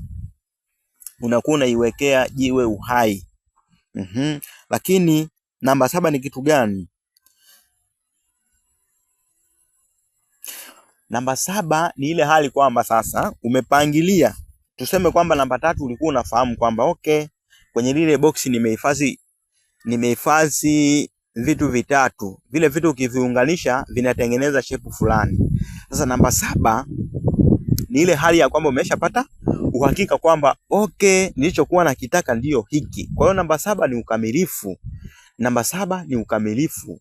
Namba 7 ni ukamilifu kwamba okay, ukichanganya hivi na hivi unapata kwamba ukichanganya hivi na hivi kwa mpangilio huu inaamka nguvu fulani ambayo inatengeneza mvuto fulani. Sasa ule mvuto ukisha upata ule mvuto ukasema ndo huu, ile ndo namba 7, kwamba ile ulichokuwa unakipangilia ndio hicho sasa umekipata. Kwa maana yake sasa umeshafahamu kwamba kile ulichokuwa unakitafuta ndio hicho sasa, ndio hicho sasa, ndio hicho. Kwa basi hapo unaweza ukahifadhi. Ndio maana Coca-Cola inaendelea kuzalisha Coca-Cola hadi leo.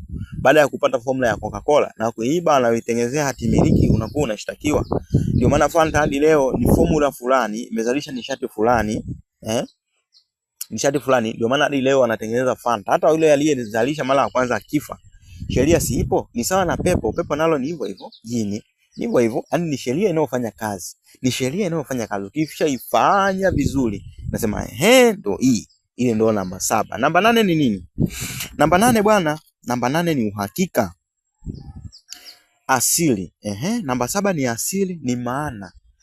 Kwa mfano alizeti ikiwa inaota. Kwa mfano ikiwa mbegu ujui alizeti, ukiipanda mbegu ukaiwekea maji vizuri, ukaipangilia vizuri kwenye usawa, kwenye namba, inapasua ile ganda, inafanya uamsho, inaamka, inakuja kuchomoza. Isiposhindwa kunani uwezo ukaiona, ikishindwa kupasua ardhi. Ikipasua ardhi inaamka, inakuja unaiona, inasema okay, sasa mimi ndio niliyekuwepo, nimehifadhiwa kwenye yako ka mbegu kadogo. Sasa ile kwamba mimi ndio huyo hapa, mimi ndio alizeti. mimi ndio mwembe, mimi ndio nazi. Kumbuka ilikuwa ni mbegu. Sasa hiyo ndio namba 7. Kwa hiyo namba 7 ni asili ya kitu. Ndio ile asili inakuja. Kama ni harufu, ulikuwa kama kwamba ukichanganya hiki na hiki na hiki unazaliwa harufu fulani, sasa ndio ile asili yake sasa inarudi pale asili. Asili yake ile namba 3 iliyozaliwa inarudi inasema ndio hii sasa nilikuwa naitafuta, ndio hii sasa. Hiyo ndio namba 7. Asili ni namba 7 ni asili au maana. Kwa sasa namba 7, hebu tusimulie sasa story yetu. Tumefika kwenye namba 7. Namba 7 ni maana au asili iliyopangiliwa. Namba 6 kupangilia hiyo baada ya kutoka kuamshwa namba 5 kwenye kifungashio kwenye namba 4 cha nguvu namba 3 iliyozaliwa kwenye uwiano uwili wa uwepo na nafasi, kwenye uwiano wa uwepo namba 1 na ile utupu uliopo kwenye palipo. Utaelewa tu. Lazima ufuatie mambo. Kama unaona vipi, hebu andika alafu utafakari hiki tutafahamu. Hizi sheria unaweza kuona zitanisaidia nini kwenye maisha. Lakini jinsi nitakavyozidi kufundisha mambo mengine hapa atakuwa naelea ili somo na utashindwa kuelewa kwamba unatakiwa kufanya kitu gani. Utashindwa kuelewa utakuwa kufanya kitu gani. Sasa namba 7 ni ufunuo. Ufunuo sasa, yaani sijui nikwambiaje, ni ufunuo. Ufunuo hapo sasa umeshajua kabisa kwamba okay ndio hii. Yaani ndio niseme uwazi, yaani niseme ufunuo, yaani uzihilisho. Namba 7 ni ufunuo au uzihilisho. Ukamilifu ule kwamba ndio mimi sasa. Ufunuo si ufufuo, ufufuo ndio mimi sasa. Kwa pale ukishakuwa umejitambua wewe ulizaliwa ile siku kaanza kukua, unatakiwa ujitambue hadi uwe namba 7, uwe wewe sasa. Upangilie nishati yako kwa sababu wewe ni wimbo. Wewe ni wimbo, hadi tuseme naweza kuchukulia kwamba wewe ni wimbo uliokuwa ni mzuri. Ulikuwa unaimba kwenye nafasi fulani lakini ukahifadhiwa kwenye mwili wako. Kwa hiyo sasa unatakiwa ufahamu wimbo wako unaimbaje. Wimbo wako unatetemaje. Lazima una jukumu la kufahamu. Uhai tayari unao. Unatakiwa kuupangilia sasa. Upangilia ili uweze kupata kwenye namba 7. Tuseme nyota yako inang'aa namba 7. Ili uweze kuwa wewe namba 7. Ili uweze kuwa wewe. Ufahamu wimbo wako. Kitu chochote kilivyohifadhiwa, ulikuwa ni mtetemo fulani, ilikuwa ni nishati fulani iliyohifadhiwa kwenye maada, kwenye mwili. Una mtetemo wako. Hata jiwe, tunasema jiwe la Moonstone linatuliza hisia. Ndio mtetemo wake huo. Ni wimbo mzuri mtamu. Naweza nikaufananisha na ule wimbo unaotuliza hisia zako, upole kabisa, ule wimbo mtamu. Ndio sasa naweza kushangaa, naweza nikafananisha nishati ya Moonstone. Nishati ya Moonstone. Kwa lazima utambue hivyo namba 7 ni ufunuo, ni ule uzihilisho. Lakini namba 8 ni kitu gani? Naenda haraka hapa. Lakini dakika 8 nyingi. Lakini kuna mambo mengine ya kuongea kabla nikishamaliza. Namba 8 ni kitu gani? Namba 8 ni pale ambapo tayari uzihilisho sasa umeshapata uhakika kwamba okay, kumbe mimi ndio huyu. Ndio unaanza sasa kutengeneza mifumo. Hebu tusome hapa, nikusomee. Namba 7 ufunuo. Ndani ya mbegu ndogo kuna mti mzima wa muembe uliokandamizwa. Kama wale wanaofanya tehama tunasema compressed zipped document. Ndani ya mbegu kuna mti mzima uliokandamizwa, uliofinywa. Hatua ya kwanza mpaka ya 6 ni kama vifaa vya ujenzi. Namba 1 mpaka namba 6 ni vifaa vya ujenzi vinavyowezesha ule muembe utoke nje. Namba 7 ndio sasa ule mti unajionyesha na kusema mimi ni muembe, sio mbegu tena, bali ni asili ile yenyewe iliyokuwa imejificha na sasa inakuwa inatawala mazingira. Ndio kama na walidi sasa. Baada ya kuota uwalidi unatawala mazingira, unaanza kutoa harufu kwa kusema kwamba sasa ndio mimi sasa walidi. Unatawala mazingira pale. Kwa hiyo namba 7 ni ule uzihilisho, ile hali ya hewa. Baada ya kwamba muziki umepiga nyuzi, umeamsha nishati ya ule uzi, umeipangilia namba 6, namba 7 umesema mlio ndio huu. Lakini sasa namba 7 ni ile hali ya hewa inayotengenezwa baada ya ule wimbo, kwamba ule wimbo huwa unalia. Kale kahali ka hewa kanakotengenezwa pale, mazingira gani, namna gani pale. Ndio unafanisha na harufu, uwaridi ikishaota ikajizilisha, jinsi inavyotawala mazingira pale, inanukia yenyewe. Kama zipo nyingi, ukipita pale katikati, basi ile harufu unaisikia kikamilifu, nasema sasa mimi ndio uwaridi sasa wenyewe, mimi ndio huyu. Sasa baada ya kutambua kwamba mimi ndio huyu, namba 7 ni nguvu ya mashiko. The radiance, hapo ndo tunasema nyota yako imeng'aa. Hapo ndo tunasema nyota yako imeng'aa, nyota yako imeng'aa. Umeshafahamu wimbo wako unaliaje, umeshafahamu jinsi ya kufanya ili wimbo wako ukae, yani umeshafahamu, umeshajitambua. Ndio maana tunasisitiza kwamba tambua wewe ni nishati iliyohifadhiwa kwenye mwili. Tambua ni nishati gani iliingia kwenye mwili wako, lazima uitambue. Unaitambua kwa staili gani? Ile tarehe unazaliwa, ulimwengu ulikuwa unaimba wimbo gani? Ule wimbo ambao unazaliwa, ile wimbo uliokuwa unaimba ile tarehe umezaliwa, saa uliozaliwa, ndio upo ndani yako wewe. Sasa huo wimbo unatakiwa utambue, uweze kuamsha, upangilie ili uweze kuasili mazingira. Ili mtu akisema tu kuhusiana na wewe, akisema tu Diamond, unapata picha ya Diamond ni Simba, The Lion, mwanamuziki mkubwa. Yani lazima na wewe mwenyewe inakuwa hivyo. Ndio maana huwa nasisitiza kila siku kwamba wewe ni ngome, wewe ni ngome. Huwa napenda kusema wewe ni ngome. Kwa hiyo hali ya hewa, ukishakuwa umejitambua, tunasema nyota yako imeng'aa, nyota yako imeng'aa, nyota yako inang'aa. Kumbuka hapo ni kufahamu tu jinsi mpangilio wako ulivyo. Hapo hujatumia mzizi, hapo hujatumia mzizi, haujaenda kwa mganga, haujasomewa dua, haujasomewa Biblia maombi, Bwana Yesu asifiwe, si damu ya Yesu ishindwe, si ulegee tutoe pepo. Hapo bado ni kufahamu tu haya mambo. Kwa lazima ufahamu asili. Unaposema asili uifahamu, na maanisha kitu gani? Kufahamu asili sio kutumia mitishamba, bali ni kufahamu hata nguvu ya mitishamba ipoje, nitumia au nisitumie. Katika sayansi ya kale hii inaitwa aura. Utakuta mtu anasema aura. Aura sasa yako inatoka, kama harufu yako inatoka pale, uwaridi sasa inatema harufu au kifani. Ni matokeo ya roho iliyokuwa imebanwa sasa kupata uhuru ndani ya mpangilio sahihi. Siri, kama mpangilio wa namba 6 hauko sawa, roho ya namba 7 haiwezi kutoka vizuri. Ukikosea kupangilia, shida zimekuandama na nini, mambo mabaya yamekuandama, haupo kwenye mpangilio, hauwezi kuchanua, aura yako haiwezi kushine.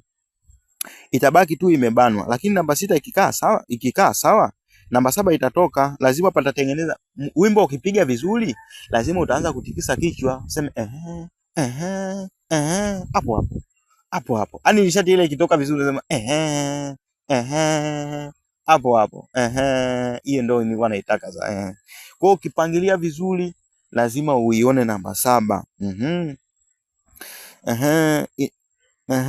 Namba 7 inatoka kama mwanga wa taa unavyotoka kwenye balbu. Lazima iwe zima ili mwanga uenee chumbani. Lazima balbu iwe vizuri, mwanga uelewe vizuri. Lakini tunakuja kwenye namba 8. Tunataka 3.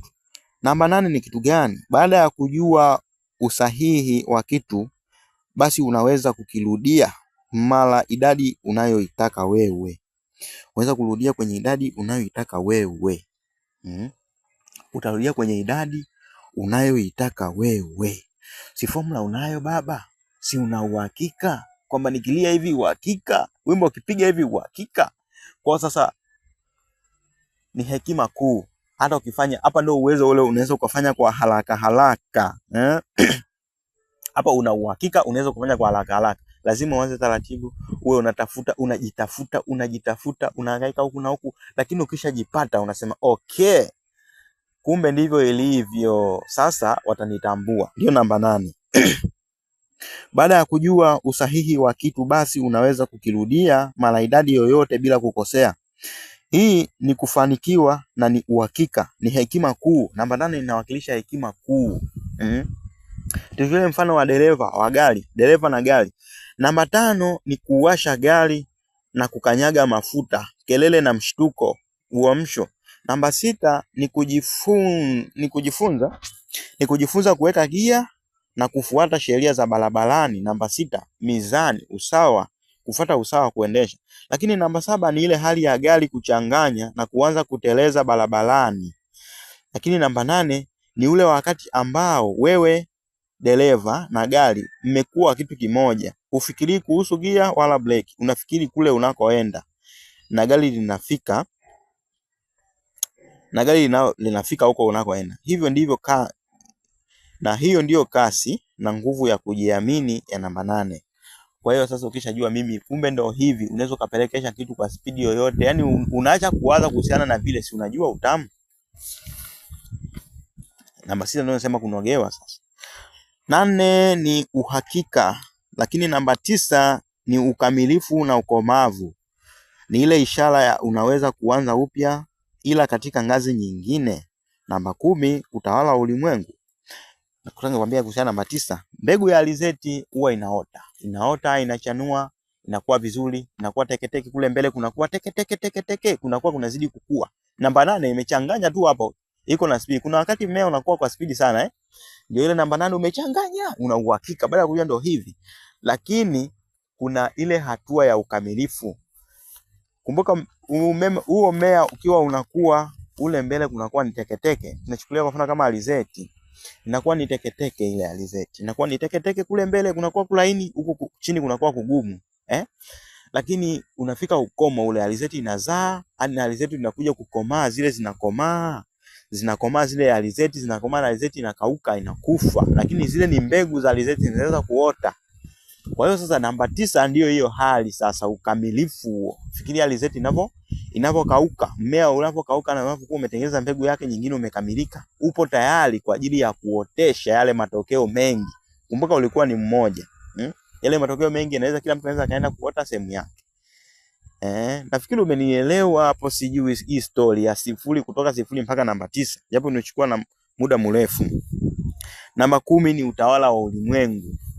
Baada ya kwamba umekamilika, ile alizeti imekomaa, unaweza ukaitoa Singida hiyo alizeti ukaenda kuipanda Morogoro, na kule ikawa ni alizeti, kwa sababu ni alizeti, nishati yake ni freshi. Kwa hiyo inakuwa ni utawala. Unaweza kupanda shamba kubwa, chukua alizeti zote zile. Chukua zile alizeti zote. Kumbuka alizeti ilikuwa moja. Tunaposema ni kwenda kuanza kwenye ngazi nyingine maradufu. Ndio namba 9. Namba 9 ni ukamilifu wa kwenda kuanza kwenye namba nyingine. Namba 9 ni kifo, kufa na kuzaliwa. Kufa na kuzaliwa. Mimba huwa inakaa miezi 9 kwenye tumbo. Ni mwisho wa ukuaji wa kile kiumbe. Ni alizeti imekomaa. Sasa inaweza kuota. Inaweza kutoka kwenye ulimwengu. Mtoto anatoka kwenye ulimwengu wa majimaji tumboni, anakuja kwenye ulimwengu wa nyama, kuja kuanza maisha mapya. Hata kifo ni hivyo hivyo, ni hatua nyingine. Ni hatua nyingine, hata kifo ni hatua nyingine. Unaingia kwenye next stage. Uumbaji utauona kwenye vitu vingine, utaona kwenye konokono, utaona kwenye simba, utaona kwenye mmea. Hata wewe mwenyewe ndio hicho kinachoendelea. Uumbaji unaendelea kwa staili ile kwa sababu unafuata uwiano wa uumbaji. Golden ratio. Nilikwambia kuhusiana na golden ratio kwenye maandiko yangu ya Facebook mengi, nimeandika kuhusiana na golden ratio. Nimeandika habari ya golden ratio, kwamba huo ni uwiano ambao ukiufuata kitu kinakuwa kwa kutumia sheria za asili, kitu kinakuwa kwa kutumia ulimwengu, nguvu za universe. Hiyo namba 9. Lakini namba 10 ni moja kujumlisha 0 ni moja katika ngazi nyingine. Fikiria alizeti ilikuwa moja, imeenda kule imetengeneza mbegu, zimekuwa ngapi?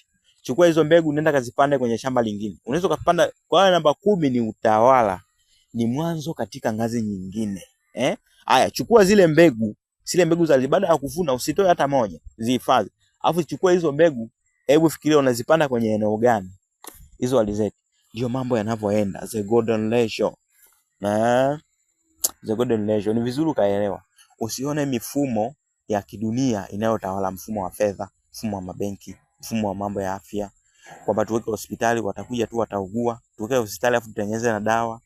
Tutengeneze dawa lazima zitahitaji kemikali, tuweke na maabara, lakini vile vile lazima dawa hizi zinahitaji madini fulani, zinahitaji makasium, masulfate, lazima tutengeneze soko la madini, hivyo. Haya, tuna mafuta ni mbegu. Mafuta tutengeneze gari ambalo linaweza kutumia mafuta. Tunaweza kutengeneza mafuta. Haya, tumetengeneza gari itahitaji spare. Hebu tutengeneze viwanda vya spare. Haya, viwanda vya spare, hebu sasa zitakuwepo hardware hizo hivyo. Kwa ni mifumo, yaani mifumo fulani. Tutengeneze mfumo wa fedha. Mtu ili aishi lazima atakuwa anatafuta fedha. Hivyo hivyo ilivyodumu mifumo mikubwa ya kidunia. Mifumo mikubwa. Mataifa yote yenye nguvu, kuna kitu kinaitwa kabala. Unaweza kukuta huko wanasema kabala. Kabala ni sheria zilizoweka zenye nishati fulani. Inaweza yaani ni sheria za ulimwengu zile zile mtu anazimodify kama ilivyo Coca-Cola mwenyewe ukija kubuni formula fulani ya kutengeneza kinywaji fulani kitakuwa ni kinywaji cha kwako. Watu wakikipenda watakuwa wanakitaka tu, formula ile ile watakuwa wanaitaka. Si unaelewa? Kwa namba moja ni utawala na ukuaji unaendelea kama inavyoendelea. Namba 10, 11 kama inavyoendelea vile alizeti ilikuwa 1 lakini zinakuja kukomaa kule zinakauka. Namba 9 mwanzo wa safari nyingine. Unachukua zile alizeti unakwenda kuzipanda. Zinakuwa nyingi, inakuwa ni shamba kubwa. Zile alizeti ukizichukua unapanda eneo kubwa zaidi. Zile mbegu zingine ukizichukua unapanda eneo kubwa zaidi. Unakuwa eneo kubwa zaidi. Ndio ile na nilikuwa nakwambia kwenye ile niliongea kwenye utangulizi nikakwambia ulimwengu haujaacha kuumbwa. Unaumbwa kila sekunde, kila dakika unazidi kuumbwa. Kama vile ambavyo seli zako zinazaliwa na kufa kwenye mwili wako. Si unaelewa? Kwa sababu kila kitu kilichopo kwenye mwili wako kipo angani. Kila kitu chenye kipo kwenye mwili wako hata angani kipo. Hata angani kipo. Watu wanasema maisha ya nyota angani ni sawa na maisha ya seli kwenye damu ya mwanadamu, kwenye damu ya kiumbe chenye roho. Kwa hiyo nafikiri tumeelewana bali ya namba. Lakini nataka niseme kitu kimoja. Nimeandika kitabu kinaitwa Uwezo Wako kwa Vitendo. Uwezo Wako kwa Vitendo ni kitabu ambacho kinaelezea hizi sheria kwa mtiririko kwamba ili jambo liweze kukua kwa sheria za uumbaji. Lakini vile vile nimeelezea golden ratio. Golden ratio ni ukuaji ambao haupotezi. Unajua golden ratio sio kitu, lakini uumbaji, siri ya uumbaji ni pale ambapo kitu kinakuwa bila kupoteza umbo lake la asili. Yaani bila kupoteza ule uasili wake. Kitu kinakuwa bila kupoteza umbo. Kinafuata uwiano fulani. Kama ilivyo konokono, kama ilivyo alizeti huwa inakuwa inazungusha hivi. Ndio maana kuna daktari mmoja alisema chakula chochote kinachofanana, anasema karoti inatibu jicho. Hata ukiangalia karoti ukikata hivi inafanana na mboni ya jicho. Ina mtetemo huo. Yaani inatetema kama hicho kiungo. Yaani ina mtetemo huo. Kwa hiyo kisha kula mtetemo huo unaenda kukaa kwenye kiungo chake. Ndio maana watu wa Misri walijenga hekalu. Hekalu walijenga misili ya mtu. Walijenga mtu kwamba mikono, kwamba ukiwa unaumwa mkono ukifika pale ukipiga chochote ukipiga hivi kinatoa mtetemo wa mkono kwa uwiano ule ule. Yaani walijenga kwa formula, walikuwa na akili sana hawa. Hicho ni kitabu cha Uwezo Wako kwa Vitendo. Ni kitabu ambacho kinakufundisha jinsi ambavyo kwanza kabla ya kitabu kile hakiwezi kukufaa kama hauna elimu ya ziada. Unatakiwa ufahamu wimbo wako. Unatakiwa ufahamu mtetemo wako. Yaani ule mpangilio wako, ule namba 3 yako lazima uijue. Wewe umepangiliwa kwa sheria gani? Lakini lazima ujipangilie udili na namba 6 ili uweze kutoa aula, ili nyota yako iweze kung'aa. Ili uweze kuwa namba 7. Lazima ufahamu wewe ni mtetemo gani? Afu ndio uanze kuhangaika kuweka huo mtetemo sawa. Unaufahamu vipi mtetemo wako? Mtetemo wako unaufahamu kwa kuangalia tarehe yako ya kuzaliwa. Kwa kuangalia tarehe yako ya kuzaliwa, hizi tarehe zinazidi kuendelea, miaka inaendelea. Ilikuwa ni baada ya watu kujua siri hii kwamba hakutengeneza maboya. Hakutengeneza maboya, hizi tarehe tunazihesabu. Zipo zinawakilisha mzunguko wa sayari huko angani. Ukiangalia sayari fulani unaweza kupata mpangilio wa sayari zilikuwa zimekaaje. Na elimu ya unajimu inafundisha kujua nguvu za sayari zilizoko angani. Kwa tunaangalia mpangilio wa sayari, ile saa wewe umezaliwa ilikuwa ni tarehe ngapi, ulikuwa eneo gani, saa ngapi, ilikuwa ni mchana au usiku. Lakini inatosha hata kutambua kwa tarehe tu, sababu inakuwa ni ngumu sana kutambua saa ile, saa exactly unazaliwa. Kwa ukitambua saa inakuwa ni nzuri zaidi.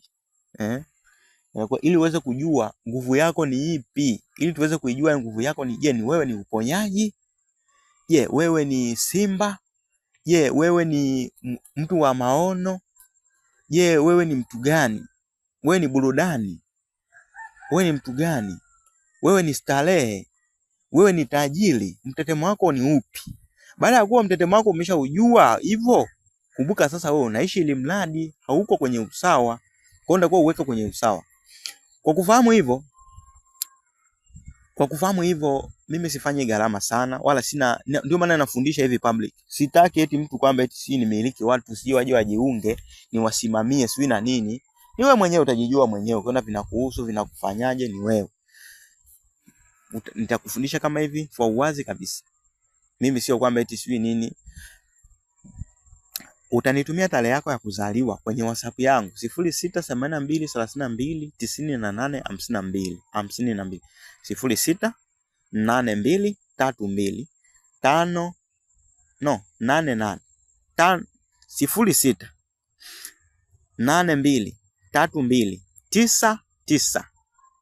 ile 9 ile 98 afu 52 mwisho.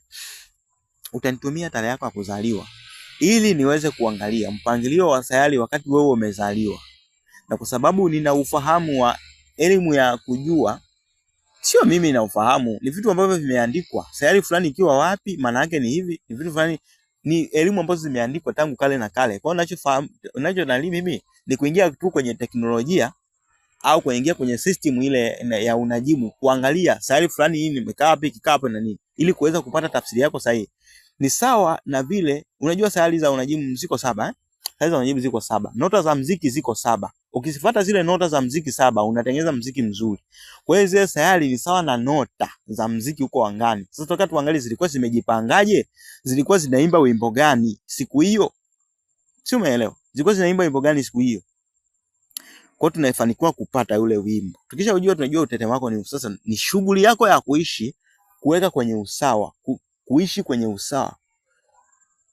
Ndio hapo nakuja kukufundisha masuala ya high frequency na low frequency. Ukiwa kwenye low frequency ndio maisha unayoishi kila siku, unakasirika, si nini na nini, si juu unakasirika na nini. Kwa hiyo unakuwa na jukumu la kuishi kwenye high frequency. Unatakiwa udumu kwenye high frequency ili ule mtetemo wako utoke. Mtetemo wako unatoka pale ambapo unakuwa umedumu kwenye high frequency. High frequency ni kujisikia vizuri, low frequency ni kujisikia vibaya. Jambo lolote linalokufanya ujisikie vizuri ni high frequency. Jambo lolote linalokufanya ujisikie vibaya ni low frequency. Sasa uwezi kuwa unaishi unaenda unarudi yani haujatulia. Yani haujatulia kama maji yanayopigwa hivi, eh? Yani wewe ni zoluba muda wote. Unatakiwa utulie. Ukishatulia ndio ule uwiano wako utakaa sawa, uwiano wako ule wimbo utaanza kujiimba wenyewe. Na unafanya hivyo kwa kufanyaje? Lazima ufahamu sheria za mitetemo. Lazima ufahamu sheria za mtetemo. Lazima ujue mambo mengi, chakras. Lazima ujue habari ya mababu. Lazima ujue kwamba nishati za malaika, nishati za mwanga, nishati za giza, viumbe majini, uchawi unatengenezwaje, unakuasili vipi. Lazima ujue kama wewe ni kituo, kama kituo cha redio unayetoa matangazo, unayeimba wimbo fulani.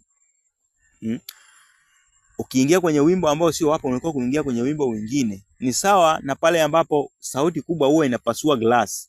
Sasa pale kinachokuwa kimepasua glasi inakuwa ni sauti, ila glasi inakuwa haijapasuka yenyewe. Kwa hiyo hata uchawi ni hivyo hivyo. Ukiingia kwenye wimbo wa kitu fulani, ukiingia kwenye wimbo wa jini fulani, anakupasua. Yaani wewe ni halali yake. Wewe ni halali yake, kama vile wimbo unavyopasua. Tuseme ule wimbo, ile sauti ya opera ile, sauti kali, tuseme ile wimbo ni jini. Sasa ile glasi ndio wewe. Kwa hiyo ukikaa kwenye channel ya hiyo unapasuka, yani unafuata mtetemo wa ile jini. Kwa hiyo sasa hata uchawi ni hivyo, lazima uhame kwenye channel za mambo ya mikosi na nini uweze kurudi kwenye uwewe ule. Huduma hiyo naitoa kwa shilingi 5,000 ili kila mtu aweze kupata. 5,000 sio gharama kubwa sana. 5,000 sio gharama kubwa sana. 5,000 sio gharama kubwa sana. Ni tofauti na mwingine anasema ujiunge naye kwa shilingi 50,000, 100,000 na nini, lakini mimi nakwambia usipofahamu sheria za mitetemo unaweza ukajiunga ukaishi kule wiki moja wiki mbili, lakini ukajisahau tena kwa sababu hufahamu asili inaendaje, vitu haufahamu uwiano wa mambo. Ukarudi tena. Kwani mara ngapi umeenda kwenda kwa mganga ukapona wiki moja wiki mbili, ugonjwa ukarudi tena? Ni mara ngapi mtu tatizo fulani linakuwa linakurudia? Ni kwa sababu haufahamu sheria. Kwa mimi ninachokuambia hapa ni kitu cha kudumu, ni kitu cha kudumu, na kitu cha kudumu ni kigumu hata kueleweka. Ni kitu cha kudumu, ni kitu ambacho unatakiwa ujifunze uishi. Kwa hiyo nimeandika kitabu. Hiyo gharama ya kuangalia wimbo wako unaimbaje, wewe ni nyota gani, wewe ni asili gani, uzoefu wako na ubora wako. Hiyo document huwa inakuwa na peji 5 hadi 7, mwingine hadi 10. Ambao unaikuja unaiangalia ili kuweza kuvuta picha yako kwamba unasema ukishapata kwamba mimi ni mponyaji, unavuta picha ya mponyaji ni mtu wa aina gani. Kwa hiyo unajivuta picha kama sasa wewe umekaa mahali wewe ni mponyaji, kila mtu anakutegemea wewe ni mponyaji. Ili ile nguvu nishati kuingia ile, kwa lazima wewe unaisoma mara kwa mara ili uweze kuvuta ile hisia, kuvuta hisia hadi iwe sehemu ya maisha yako. Kama ambavyo uvutaji wa sigara unakuwa sehemu ya maisha ya mtu, kama vile ambavyo dereva na gari vinakuaga sawa, na baki anafikiria kule yaendako. Lakini kama hujajua kuendesha gari bado unakuwa unajua wewe na gari ni vitu viwili tofauti, unakuwa unapata shida ya kupata balance. Lakini ukishapata balance unabaki unafikiria kule unakoenda. Ndio sawa na wewe, lazima uishi, lazima ufahamu kwanza mtetemo wako shilingi 5,000. Alafu pili, lazima ujue kuishi, ujifunze ili wewe na mtetemo wako muendane, muwe kitu kimoja. Alafu baada ya hapo uzihilisho ule utokee. Sio, unaelewa? Ule uzihilisho utokee. Kitabu kina kurasa 356. Kitabu kinaitwa Kitabu cha Mitetemo ya Kiroho. Kama sio mara yako ya kwanza kunisikia, unaweza kuwa umeisha kiona kwenye Facebook sana sana. Nimekiposti sana kitabu cha Mitetemo ya Kiroho. Kinafundisha kuhusiana na habari ya frequency, low frequency. Yaani vitu gani uepuke, vitu gani uishi ili uweze kukaa kwenye usawa, kwenye ule usawa wako. Ukishakuwa umejua kukaa kwenye usawa, sasa ni muda wa kukaa na kutawala ulimwengu sasa. Umeshajitambua, umeshakuwa namba 7, aula yako imetoka. Sasa njoo ufuate sheria za uumbaji ili uweze kuumba mambo ambayo yatajizalisha kama alizeti ilivyokuwa moja, zikawa nyingi kwenye shamba, zikawa nyingi. Afikiria alizeti ilikuwa moja, zikawa shamba lile. Endelea kupanda kwa staili hiyo. Nafikiri umenielewa ninachomaanisha. Ili uweze kuwa hivyo, kwa nini nikakuandikia kitabu cha uwezo wako, nimeandika uwezo wako kwa vitendo. Maana yake nini? Umeshajua kwamba wewe ni huyu.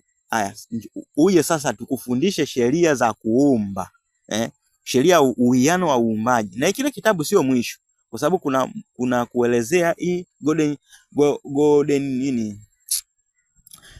golden japo kwenye hatua ya kwanza pale tumeelezea kidogo jinsi ya kuseti bajeti yako na nini, jinsi ya maumbo, jinsi ya nini. Lakini masomo yanayofuata huko mbele nitakuja kufundisha vizuri kuchana golden ratio, uwiano wa uumbaji. Tukuje tukufundisha hatua kwa hatua jinsi ambavyo baada ya kujitambua unavyoweza kukaa pembeni peke yako, ukawaza wazo kichwani, ilo wazo ukalilea kichwani kama vile mimba inavyolewaga tumboni, na hilo wazo likaja kutoka nje kwenye, kumbuka ilikuwa ni wazo, ilikuwa ni utupu, ikazaliwa wazo, vikawa vitu viwili, lakini ndio kutengenezewe nishati pale, ile nishati iweze kuhifadhiwa kikamilifu, iye itoke nje kama vile ambavyo mtoto anazaliwa kutoka kwenye tumbo la mama kuja kwenye ulimwengu wa nyama. Ile wazo litoke kwenye kichwa chako, kama vile ambavyo unawaza kwamba nitajenga nyumba ya style hii na hii, alafu unakuja kuijenga hiyo nyumba. Tuje kukufundisha. Alafu jinsi mambo yanaweza kujimultiply yenyewe. Na kitabu cha Mitetemo ya Kiroho kinauzwa shilingi 25,000, ndio bei yake, soft copy. Lakini kama ni hard copy bei yake inaenda kidogo. Lakini kitabu cha uwezo wako kwa vitendo kinauzwa gharama ndogo, kinauzwa shilingi 15,000. Yaani vitu nilivyoandika kwenye kitabu ni vikubwa sana. Sema mtu anaweza kuona kama ni gharama kubwa, ni vikubwa sana. Kiasi kwamba ni sijui mtu angekutoza gharama gani. Yaani kama si mganga anaenda kukusuluhisha suluhisho ambalo vitabu vitakusuluhisha, si angekupiga gharama gani rafiki yangu? Sijui ingekuaje. Lakini ni vitabu vizuri. Sema tu ndio vile Ndangisha Kafumo ni brand mpya. Ni brand ambayo haina hata miezi kadhaa, haina hata miezi 3. Kwa hiyo watu wana asili ile, huwa ana asili ya kubebwa na maji, kama vile unavyozungusha maji anakuwa anachukua tu vitu tu pembeni. Watu wanapendaga kwenda bendera fata upepo, yani hawajitambui. Wanapenda vile vitu maarufu. Yani wanapenda tu kuingia kwenye mfumo. Yani kwamba mimi nafanyaje kitu chenye sijasikia. Yani wakati akili zake tu zenyewe kama kitu nakikubali, unakuwaje na wasiwasi nacho? Yani kitu kimeingia kwenye roho, umesikia faraja. Yani kwanza baada ya kunisikiliza, umesikia amani kwenye moyo wako. Umesikia amani. Umeona maono fulani mbele ya maisha yako baada ya kunisikia. Alafu bado unakuwa na wasiwasi kwamba gharama kubwa, itafeli, nikimlipa nitafaidika. Mwingine anakupigia simu anakuambia, "Wewe ni hila." Unamwambia, "Mimi ni hila." Au mimi unaweza kanidafua kwa namna nyingi. Wewe ni hila. Anakuambia, "Wewe unatokea wapi? Wewe ni kabila gani? Wewe ni nani jini? Sio ni nini nani?" So wewe unanitaka wewe unataka msaada au unataka kunijua?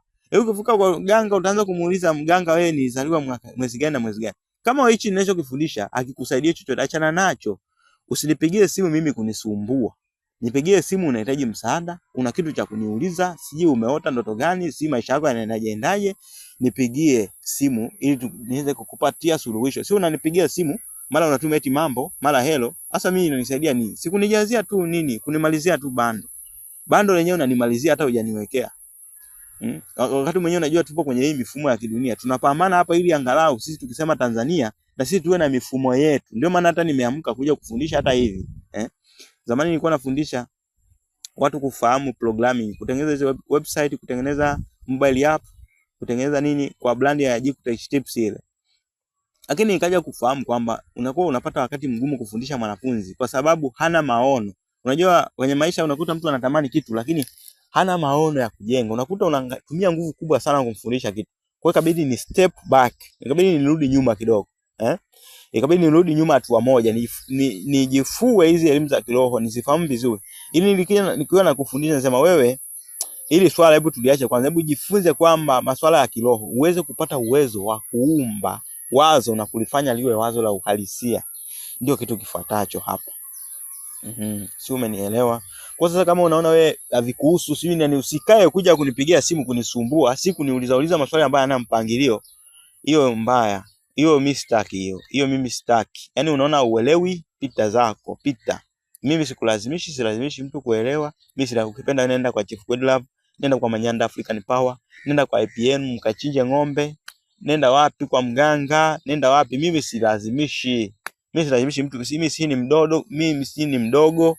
Mimi siji na brand ambayo haina muda. Mimi brand yangu haijawa maarufu. Wewe utajijua mwenyewe. Kama unategemea maisha yako ni kupata, yani wewe ni katakataka kale ambao unazungusha maji kwenye nini ile.